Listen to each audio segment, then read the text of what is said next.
মালিক জিজ্ঞাসা করে প্রতিদিন, বান্দা কি কারণে আমাকে ছেড়ে দিলা? হ্যাঁ, রাত 12টা বাজে তুমি ঘুমায় গেলা, মা ঘুমায় গেল, বাপ ঘুমায় গেল, বিবিও ঘুমায় গেছে, পাড়া পড়শি ঘুমায় গেছে। আল্লাহ বলেন, আমি তো ঘুমাই নাই বান্দা, আমিও তো ঘুমাই নাই। সারাদিনে আমিও তো জগৎটা পরিচালনা করছি, তবুও তো আমার কোনো ক্লান্তি নাই, আমি তো ঘুমাই নাই। কেন ঘুমাই নাই জানো বান্দা? রাতের 2টা বাজে যদি তোমার পেশাব করতে হয়, রাতের 3টা বাজে যদি তোমার দরজা খুলতে হয়, তখন যদি তোমাকে উঠতে হয়, আর আমি যদি ঘুমায় যাই বান্দা, তোমারে চোখ মেলে দিবে কি?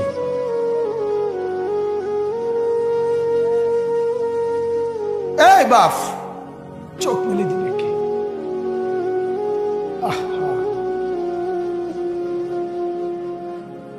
আল্লাহ আমাদেরকে মাফ করে। কোরআনুল কারীমের মধ্যে আল্লাহ তাআলা বলছে, ওয়াহুয়াল্লাযী ইয়াতাওয়াফফাকুম বিল-লাইল। কোরআনে আল্লাহ বলে, বান্দা শোনো, প্রত্যেকটা মানুষকে রাত গভীরে যে ঘুম আমি দেই, সেটা ঘুম না, আমি ওয়াফাত দেই, আমি মূলত মৃত্যু দিয়ে দেই। আবার আমি দয়া করে একটা নির্দিষ্ট সময় পরে চূড়ান্ত মৃত্যু দেব বলে আমি আবার সেই হায়াত সকালবেলা যখন জাগতে শুরু হয় তখন আমি ফিরাই দিই আল্লাহ। এমনও মানুষ আছে পৃথিবীতে, রাত্রিবেলা ঘুমাইছিল ভালো মানুষ, সকালবেলা আর জাগে নাই। আমার একজন দূরসম্পর্কীয় চাচা আছে, প্রফেসর ছিলেন, ভালো মানুষ ছিলেন, রাত্রিবেলা জলজ্জান্ত মানুষ ঘুমাইছে, সকালবেলা আর দরজা খুলে দেখছে ওই মানুষটা জীবিত ছিল না, মারা গেছে। হতে পারে না? হতে পারে কিনা বলেন না? তাইলে বছরের পর বছর, মাসের পর মাস, এই বাপ, বাহিরের কারো চিন্তা করে বাদ দেন। আপনারা যারা বসছেন, আপনাকে বলছি, আপনি কষ্ট করে বসছেন, রাতের 12টা বাজে, রাতের 12টা বাজে, এত কষ্ট করে বসছেন, বিনিময়ে একটু ভাবেন, একটু ভাবেন, অনুরোধ আমার, একটু ভাবেন। আজ মাঝে মাঝে মন চায় আল্লাহর বান্দা মুসলমানদেরকে বুকে জড়ায় ধরে কাঁদি যে বাপ, কেন এত ভুল করছেন? আল্লাহকে কেন এত নারাজ করছেন? যার বিবি বেপর্দা, আপনি আল্লাহকে কত পরিমাণ নারাজ করাচ্ছেন। যার স্ত্রী, যার মেয়ে বেপর্দা, আপনি আল্লাহকে কি পরিমাণ নারাজ করছেন বলেন? এক কুকুর মরলে, লাশ ফেলে রাখলে যেই দুর্গন্ধ ছড়ায়, সেই দুর্গন্ধে অল্প কিছু মানুষের কষ্ট হয় কিছুক্ষণ, কিন্তু এক নারী বেপর্দা হাঁটলে যে যুবকগুলোর চরিত্র নষ্ট হয়, সেই নারী এক মরা লাশওয়ালা কুত্তার চাইতেও বেশি দুর্গন্ধ ছড়ায়। কুকুরের দুর্গন্ধ এত বেশি ছড়ায় না, বেপর্দা নারীর দুর্গন্ধ যে পরিমাণ ছড়ায়। সে তো শত শত যুবক তার চরিত্র শেষ করে দিছে। এই সিনেমার নায়িকা নর্তকীরা উলঙ্গ আর ছবি, আর বিবস্ত্র ছবি, আর নাচ গানের এই ফুর্তি দেখিয়ে এরা হাজারো যুবকের চরিত্র গঠন করে না নষ্ট করে? কথা বলেন না কেন? এজন্য আমার শায়েখ আল্লামা মুফতি মুশতাকুর নবী সাহেব বলে, হাজারো মানুষের জীবন নষ্ট করে যে, এজন্য তার জীবনে কখনো সুখ ধরা দেয় না। এজন্য এই পৃথিবীর জরিফ এটা, আপনি জরিফ চালায়া দেখেন, যত সিনেমার নায়ক নায়িকা, এদের জীবনের মতো দুঃখী জীবন, ব্যক্তি জীবনের মতো কষ্টের জীবন আর কারো নাই। আপনি খবর লাগান, আপনি খবর লাগান, এদের মতো লাঞ্ছনা। কারণ হাজারো যুবককে নষ্ট করছে এই হাসি দিয়া, অথচ এই হাসি তার মূলত আসল হাসি না। এই হাসি যদি ল্যাবে অথবা ডায়াগনস্টিক সেন্টারে পরীক্ষা করায়, প্রত্যেকটা হাসির মধ্যে ফরমালিন পাওয়া যাবে। কি পাওয়া যাবে? ফরমালিন। ফরমালিন। কি বুঝে বিড়ি খান, কি বুঝে সিগারেট খান, কোন বুঝে দাড়ি কাটেন, কোন বুঝে টেলিভিশনে নর্তকীর নাচ দেখেন। আজ 20 বছর ধরে যার ঘরে রঙিন টেলিভিশন চলে, নাচ গান, সিনেমা, নাটক, নর্তকীর ছবি, আমনের বউ বাচ্চা বছরের পর বছর আমনের ঘরে বইয়া, সোফাত বইয়া বইয়া টেলিভিশনে নাচ গান দেখে, আমনে মরতেন না? আমনের বউ বাচ্চা মরতো না?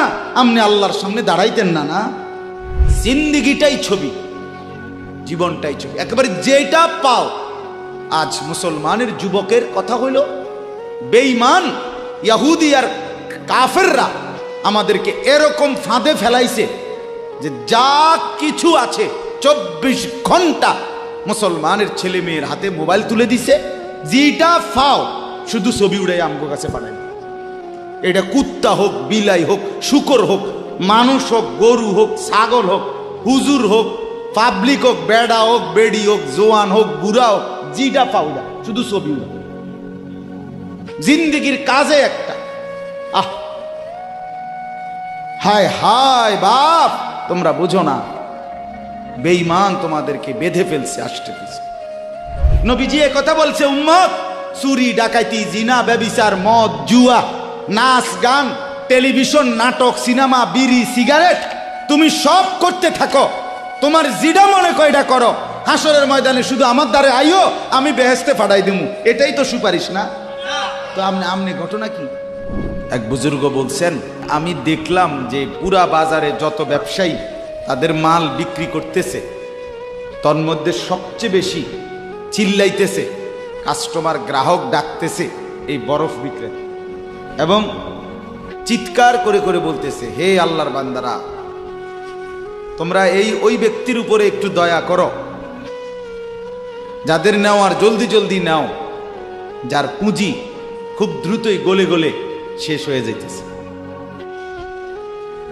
মানে আমার এই বরফের চাকাটা যদি তোমরা কিনতে দেরি করো, তাইলে আমার এটা কিন্তু এটাই আমার পুঁজি, এখন এটা যদি দেরি করো তাহলে গলে গলে কি হয়ে যাবে, আমার পুঁজি শেষ হয়ে যাবে, আমি আর বেচমু কি? তাইলে বরফের চাকাটা এমন না যে যতক্ষণ বেচা হবে না অতক্ষণ গলবে না, এমন সে গলতেই আছে, বেচা হোক কিংবা না। তো ওই আল্লাহর ওলি বলেন, আমি এই বরফ বিক্রেতার এই আহাজারি, তার এই চিৎকার চেঁচামেচি, তার এই পেরেশানি থেকে আমার হায়াতের কদর বুঝলাম, জীবনের কদর বুঝলাম, যে আমার হায়াতটাও ঠিক এরকম, এটা গলে গলে শেষ হয়ে যাচ্ছে। প্রতি মিনিট প্রতি সেকেন্ড আমি ঘুমে থাকি কিংবা সজাগ থাকি, আমার হায়াত শেষ হইতেছে। খামখেয়ালি করে গপ মারলাম, তামাশা করলাম, তবুও শেষ হচ্ছে। কঠোর পরিশ্রম করতেছে ওই ব্যক্তিরও সময় কি হইতেছে, হায়াত শেষ হচ্ছে।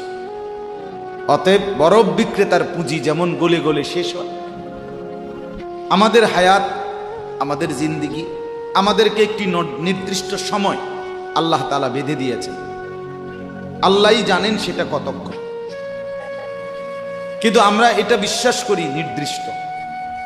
অতএব এই নির্দিষ্ট সময়টুকু আমরা যদি গুরুত্ব দেই কিংবা অবহেলা করি, সমানভাবে চলে। আমি ঘুমাইলাম 10টা বাজে, জেগে দেখি 12টা বাজে, তার মানে কি, আমার এই ঘুমের মধ্যে রাইখাই আমার হায়াতের 2 ঘন্টা আমার উপর দিয়া চলে গেছে, গেছে কি না বল? এমন আপনি চা দোকানে বসছিলেন 4টা বাজে, এখন দেখেন 6টা বাজে, আহা, আপনার এই চা দোকানের এই গল্প গুজবের মধ্যে রাইখাই আপনার হায়াতের 2 ঘন্টা আপনার থেকে চলে গেছে। এবং এটাই সত্য যে এটা আর কোনোদিন ফিরবে না, আর কোনোদিন না। বিশ্ববিখ্যাত মুফাসসির হযরত মুজাহিদ ইবনে জবর রাহমাতুল্লাহ আলাইহি, যিনি হযরত আব্দুল্লাহ ইবনে আব্বাস রাদিয়াল্লাহু তাআলা আনহুমার ছাত্র ছিলেন, তাবিঈ, যারা সাহাবীকে দেখছেন, তো তিনি বলেন, প্রত্যেকটা দিন যখন ভোর হয়, সকাল হয়, তো পৃথিবীবাসীকে ডাক দিয়ে বলে, হে জগৎবাসী, আল্লাহর কসম, আমি একটা দিন কিয়ামতের পূর্বে শুধু এই আজকের জন্যই এসেছি, আমি আর কোনো দিন আসবো না ফিরে, তুমি আমারে নষ্ট করো না, বরবাদ করো না, আমারে কদর করো। আজকের এই 13ই অক্টোবর, আগামী শুক্রবারে আবার ফিরবে না, শুক্রবার একটা আসবে, কিন্তু সেটা 13ই অক্টোবর হবে না, সেটা হয়ে যাবে 20 অক্টোবর, ঠিক না বলে? এই ঘন্টা, এই মিনিট, এই সেকেন্ড, এই সময় আর আসবে। অতএব আমার প্রথম কথা, লম্বা সময় বয়ান করার সুযোগ নাই, আপনাদের কাছে আমার প্রথম কথা, আমার বাপ, যে যত দিকে ব্যস্ত থাকেন জিন্দিগির কদর করে। আপনার হায়াত আপনার কাছে আমানত।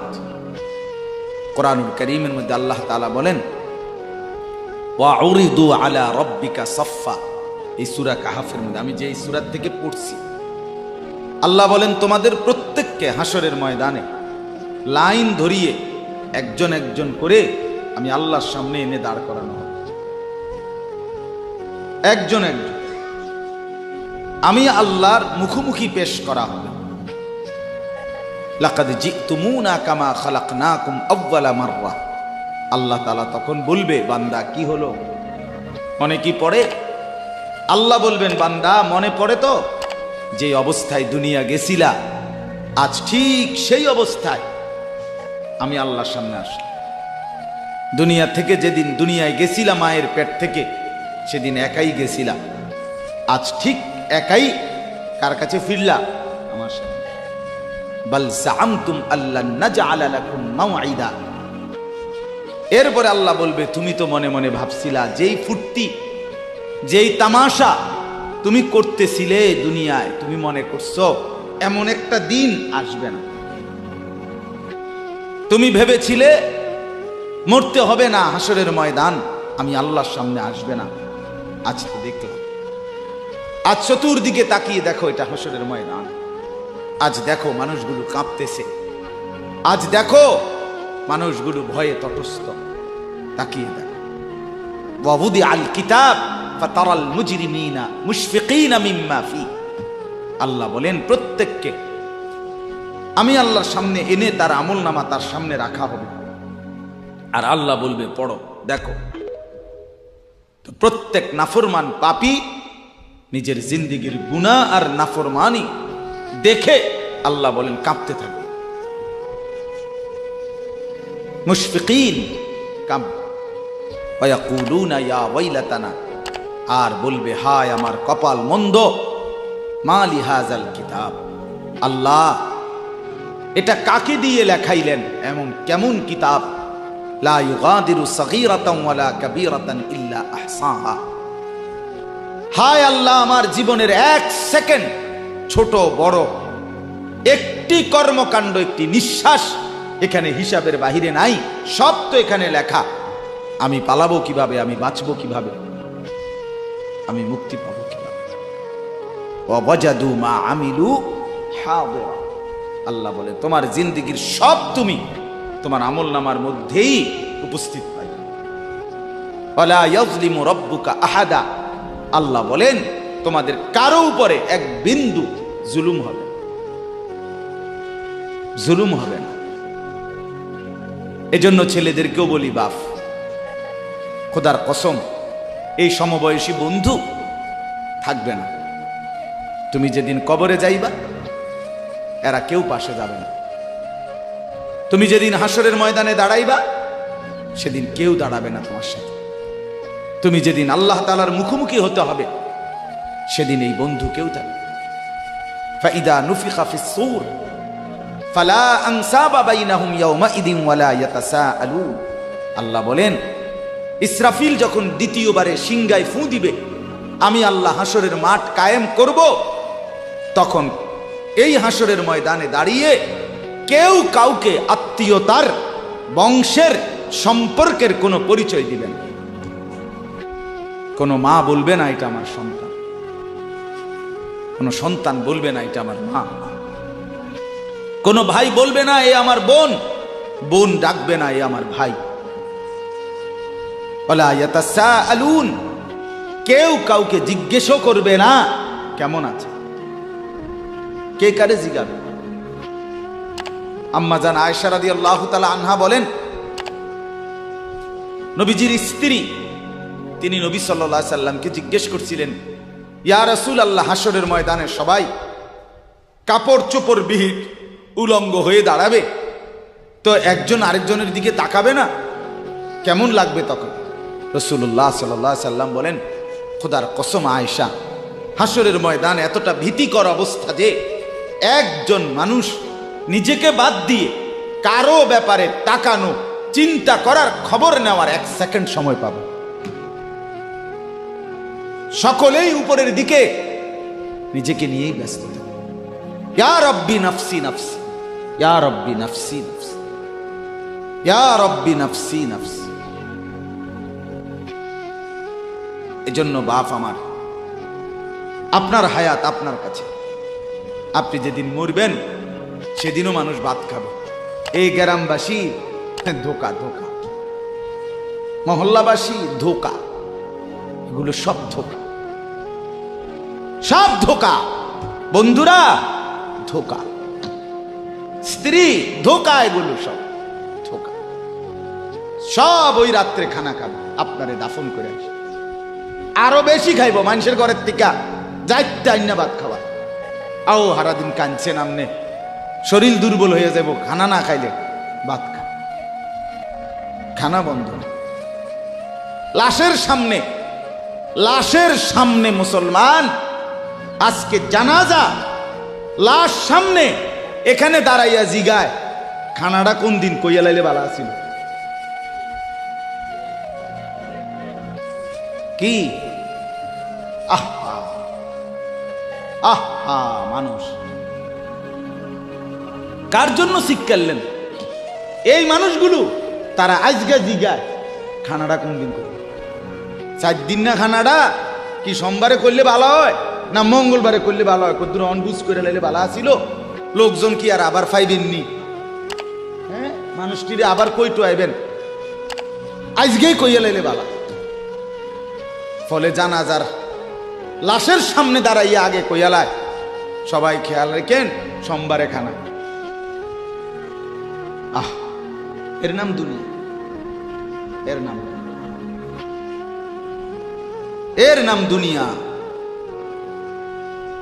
এই জন্য দুনিয়া বড়ই স্বার্থ। এটা রাক্ষস, শুধু গিলে খায়, তৃপ্ত হয় না, তৃপ্ত হয়। সেদিন আমি এক কুটিপতির বাড়িতে গেছি, অনেক বড় সম্পদশালীর বাড়িতে গিয়া তার বাসায় বাথরুমে গেছি। দেখি যে বাথরুমের যে দরজা, দরজার যে সিটকারি লাগায়, তো সিটকারিটা আছে, কিন্তু সিটকারিটা যেটার মধ্যে লাগায় ছোট্ট বল্টু একটা, এটার মধ্যে লাগায় যেটার মধ্যে আরে এটা নাই। এবারে লাভ হলো কি, কিসের মধ্যে লাগায়? কথা বুঝছেন না আপনি? লকটার এই ছোট ইয়াটা যেটার মধ্যে লাগায় আর এটা নাই। তা না, আমি বের হয়ে বললাম, হা ভাইয়া, এরই নাম দুনিয়া। দুনিয়া এমন একটা না একটা থেকেই যায়, সব চাহিদা, সব প্রয়োজন পূরণ হয় না, পূরণ হয়। আপনার লাশ যেদিন জানাজা হবে সেদিনও আপনার ঘরের হাজারো প্রয়োজন বাকি থেকে যায়, বাকি থেকে। পৃথিবী হাসবে ঠিকই, সিএনজিও চলবে, অটোও চলবে, সূর্যও ডুববে, চাঁদও উঠবে, রাতও শেষ হবে, দিনও আসবে, কেউ থামবে না আপনার জন্য। আপনি শুধু চলে যাবেন একা কবর, কেউ থামবে না। এরে বাপ, কেউ থামবে না। ছেলেরা আজকে বন্ধুর পাল্লায় পড়ে নষ্ট হয়ে যাচ্ছে। আহ, সমবয়সী বন্ধু তোমার উলঙ্গ ছবি দেখায়া, নর্তকী দেখায়া শেষ করে দিল, তুমি বুঝলাম। সমান সমান বন্ধু একসাথে তোমার জুয়ার আড্ডায়, মদের আড্ডায়, নারীর আড্ডায়। আহ, আফসোসের ব্যাপার। ভাবতেই শিখেন একজন মানুষ সুস্থ স্বাভাবিক, একজন সতেজ সবল মানুষ, সে কেমনে এত বোকা, নিজেকে ধ্বংস করে। আমি যখন এখন এই মাত্র যে দিদা আসতেছিলাম গাড়ি দিয়া, একটা ছেলে প্রতিবন্ধী, ছোট একদম প্রতিবন্ধী, সে দাঁড়াইয়া রয়েছে মাঝখানে, মানে গাড়ির হরনও বোঝে না, কিছুই বোঝে না সে। পরে আরেকটা ছেলে ধরে তারে এক পাশ করে দেওয়াতে তারপরে আমার গাড়িটা আছে এই এখানে। এখন এই ছেলেটা তো অবুঝ হইতে পারে, এই ছেলেটা তো প্রতিবন্ধী, সে তার ভালো মন্দ বুঝে না। কিন্তু তুমি ছেলে সুস্থ সবল স্বাভাবিক যুবক, তুমি কেমনে নিজের ভালোটা বুঝো না? তুমি কেমনে নিজের ভালোটা বুঝো না? বলে এত মানুষের জানাজা, কবরস্থান নাই এমন কোন এলাকা আছে? বলেন, আপনাদের মহল্লায় কবরস্থান নাই? আপনারা কোনোদিন জানাজা পড়েন নাই? আপনারা লাশ দেখেন নাই? তাহলে জলজ্জান্ত মানুষ আজকে কবরে। জনাব হযরত মাওলানা আব্দুল বারী সাহেব, আমার তো পুরা মনে আছে কত সময় আমার সাথে, কতদিন বয়ান একসাথে দেখছি, বসছি, কথা বলছি, কোথায় হারিয়ে গেল?